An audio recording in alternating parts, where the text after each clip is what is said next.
Jina lako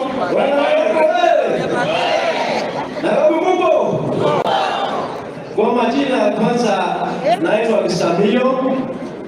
Mimi nikitoka Lang'ata constituency, nikitoka Karen Ward, napiga kura Manyata Pilmani. Mjadala leo ni mambo na impeachment, sivyo? Sio ndio moja nimekuja hapa. Mimi nikiwa hapa nikiwakilisha jamii ndogo iko Karen ya wafugaji.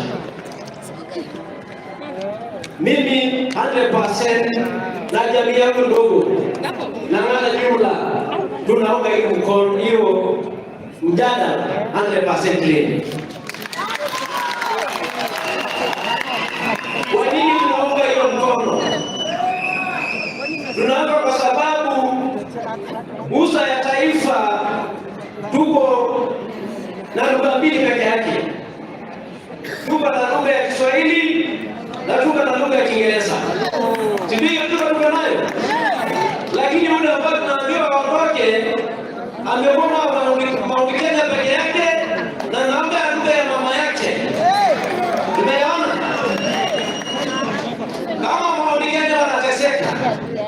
Wale Wamasai wanateseki, zinateseka. Hivi wale wanateseki, na sisi wote tukipiga kura tukijua anawakilisha Kenya mzima. Tukipiga hiyo kura wote, hata kama ulikuwa unamuunga Kalonzo mkono na Raila, lakini ukipiga kura ya Kenya mzima, ungepiga kwa sababu ya ubinafsi. Lakini hiyo ubinafsi ya kusema mambo ya kahawa, mambo ya majani, mambo ya kitu kingine, hadi miwa itaenda wapi? Usipoendelea miwa itaenda wapi? Maziwa itaenda wapi? Wazia ng'ombe itaenda wapi? Ndio. Lazima leta msalaba ya Kenya.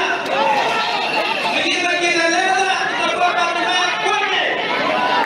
Ndio. Wale niongee, nimeshaongea, wale nitetee. Mimi nilikuja hapa. Wale niende kwa sababu unaenda kwako. Mimi nilikuja hapa